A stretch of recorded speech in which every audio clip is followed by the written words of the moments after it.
Hello friends, Radhe Radhe. कैसे हैं आप सब। आज की हमारी मोटिवेशनल स्टोरी है कि कब बोलना है, क्या बोलना है और कैसे बोलना है।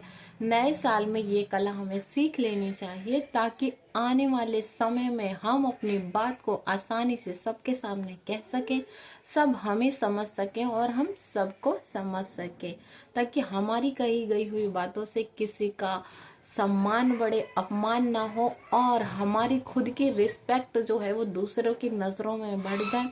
बोलने की कला सीखने से हमें दूसरों के सामने सम्मान तो मिलता ही मिलता है, खुद से भी आत्मविश्वास बढ़ता है। मैं बबली, मेरे इस चैनल पर आप सभी का स्वागत है। तो आज के इस टॉपिक में नए साल से क्या मतलब है। नए साल में सभी कुछ ना कुछ नया करना चाहते हैं, तो हमें क्या करना है, हमें बोलने की कला को सुधारना है ताकि हम बहुत अच्छे से अपनी बात दूसरों के सामने रख सकें, वो भी बहुत आसानी से। तो चलिए आज की वीडियो हम स्टार्ट करते हैं। आज की एक मोटिवेशनल स्टोरी है जो एक राजा और एक उनके सलाहकार की है। तो देखिए, जो राजा हैं उनको सपने आते हैं और जो उनके सपने होते हैं वो सच होते हैं। वो सच होते हैं तो उनको एक सलाहकार है जो उनके सपनों का मतलब बताते हैं और एक्चुअल में उनके साथ वैसा ही होता है। अब उनको एक दिन सपना आया कि उनके सारे दांत गिर चुके हैं और आगे का सिर्फ एक दांत बचा है। अब राजा को इस कहानी का कुछ मतलब समझ नहीं आया। जो उनके सलाहकार थे वो उनके पास गए, उनसे पूछा कि राजा, मैंने सपना देखा और सपने में साहूकार से, जो उनके सलाहकार थे, उनसे राजा ने कहा कि मैंने एक सपना देखा था और मेरे सारे दांत गिर गए, बस आगे का सिर्फ एक दांत शेष है। इसका क्या अर्थ है। तो वो बड़े परेशान, कंफ्यूज, मतलब करें क्या इसका। परेशानी का कोई हल, समस्या का या उनके सपने का उन्हें कुछ समझ में नहीं आया। तो उन्होंने उनसे माफी मांगी और कहा कि इस राज्य में जो सबसे ज्यादा विद्वान है आप उसको बुलाइए और उससे इस सपने का मतलब पूछिए। मुझे इस सपने का कोई मतलब समझ में नहीं आ रहा है, मैं इसमें आपकी कोई सहायता नहीं कर सकता। तो राजा फिर परेशान, तो उन्होंने अपने सिपाहियों से ऐलान करा दिया कि आप पूरे नगर में ये घोषणा कर दीजिए, जो मेरे इस सपने का मतलब बताएगा उसको मैं कुछ न कुछ जरूर उपहार दूंगा। तो वहां के जो थे विद्वान, समझदार इंसान, बहुत ज्यादा बुद्धिमान जिसे कहा जाए, वो आए और उनको सपने के बारे में बताया गया कि महाराज जी, मेरे सपने में मैंने ऐसा देखा कि मेरे सारे दांत गिर गए हैं, बस आगे का एक दांत ही शेष बचा है। इसका क्या मतलब है, मुझे जरा समझाइए। तो उन्होंने जब ये सपने के बारे में सुना तो सीधे तौर पर उस सपने का मतलब महाराज यानी गुरुजी, यानी कि जो वहां के राजा थे, उनको बता दिया। उनसे कहा कि महाराज, राजा जी, जो आपने ये सपना देखा है कि आपके सारे दांत गिर जाएंगे, इसका मतलब है कि आपके परिवार के सभी लोग मर जाएंगे, कोई भी नहीं बचेगा।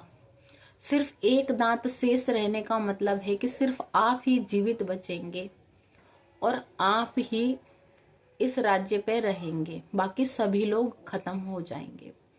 बस राजा को ये बात सुनते ही बहुत गुस्सा आया, क्रोध आया और उन्होंने क्रोध में अपने सिपाहियों को बुलाया और कहा कि ये कैसे सपने का अर्थ बताया, ये तो बिल्कुल भी सही नहीं है। इनको कारावास की सजा दी जाए और इनको जेल में बंदी बनाकर डाल दिया जाए। अब तो भाई उन्होंने क्षमा मांगी, माफी मांगी कि महाराज जी, जो आपने सपना देखा मैंने सिर्फ वही बताया है आपको, आप मुझे सजा क्यों दे रहे हैं। तो राजा ने कहा, आपने कहा मेरे पूरे परिवार के सभी लोग मर जाएंगे, आपको तो कारावास की सजा मिलेगी ही मिलेगी। उनको ले जाकर जेल में बंदी बनाकर डाल दिया गया। फिर दोबारा से राजा ने बोला कि किसी को भी बुला के लाओ, मुझे इस सपने का मतलब सही से जानना है। पूरे में ऐलान करवा दिया गया। वहां से एक नौजवान लड़का आया और राजा के सामने उसको भेजा गया। उस लड़के ने क्या किया, राजा से पूछा कि क्या तुम, इतने साधारण से दिखने वाले लड़के, तुम मेरे इस सपने का मतलब बता सकते हो। तो उसने कहा जी महाराज, मैं जरूर बताऊंगा, आप सपना बताइए। सपने में यही था कि उनके सारे दांत गिर गए, बस एक दांत शेष बचा है। तो उस लड़के ने कहा कि राजा जी, आपकी बहुत लंबी आयु है, आप दीर्घ आयु हैं, आप हमारे राज्य पे लंबे समय तक शासन करेंगे। हमारा जो देश है, राज्य है, वो आपके शासन में फलेगा फूलेगा बहुत लंबे समय तक, बहुत आपकी दीर्घ आयु है। और आपका जो राजपाट शासन है वो हमेशा बना रहेगा, और आप ही इस राज्य पे हमेशा राजा बनकर रहेंगे लंबे समय तक। अब राजा को ये बात सुनते ही बड़ा ही प्रसन्नता हुई, खुशी हुई।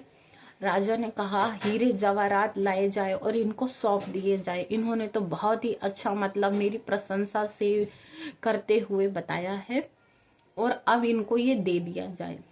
अब वो लड़का सारे हीरे जवाहरात, सोने के सिक्के सब लेकर उस रास्ते से गुजर ही रहा था कि महल में जो गलियारे थे वहां पर एक जेल के पास से वो निकले, और वही जिन्होंने राजा को बताया था कि आपके सारे परिवार के लोग मर जाएंगे, बस आप ही शेष बचेंगे, वो खड़े हुए थे। अब उस लड़के से उन्होंने बात की और पूछा कि अब तुमने ऐसा राजा को क्या बता दिया जो तुम्हें हीरे जवाहरात मिल गए और मुझे जेल की सजा मिल गई। तो उन्होंने कहा कि मैंने वही बताया जो आपने बताया था, मैंने सेम वही बात कही है। तो उन्होंने कहा कैसे, आप बताइए मुझे। मैंने तो राजा को बताया था कि आपके परिवार के सारे लोग खत्म हो जाएंगे, सिर्फ आप ही शेष बचेंगे। तो उस लड़के ने कहा कि मैंने राजा से ये कहा कि आपकी बहुत लंबी आयु, दीर्घ आयु है, और आप लंबे समय तक जिएंगे और इस राज्य पर शासन करेंगे।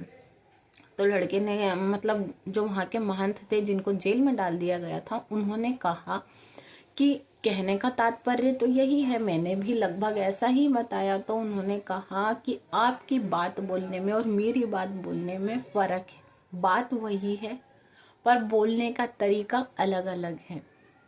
इस बोलने के तरीके की वजह से ही मुझे हीरे जवाहरात और आपको जेल मिली है। तो इस कहानी से हमें क्या शिक्षा मिलती है कि हमें किस समय पर, किसके सामने, किस तरीके की बात को प्रस्तुत करना है और किस तरीके से बोलना है, ये सीखना बहुत जरूरी है। नहीं तो उस महंत जी की तरह जेल में डाल दिए जाते हैं। तो बोलने का तरीका, यानी कि जब भी हमें किसी के सामने अपनी बात रखनी है तो उनकी भावनाओं का, उनकी खुशियों का, उनकी इच्छाओं का ध्यान रखना बहुत जरूरी है। बात आप बोलिए एकदम सही, लेकिन ऐसी बातें जिससे किसी को कोई परेशानी ना हो, कोई हर्ट ना हो। बोलने के तरीके से आपको दुनिया को इम्प्रेस करना है।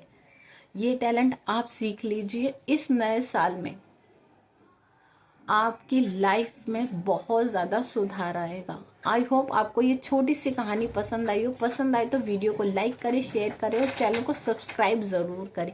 थैंक यू सो मच इस वीडियो को देखने के लिए। बाय।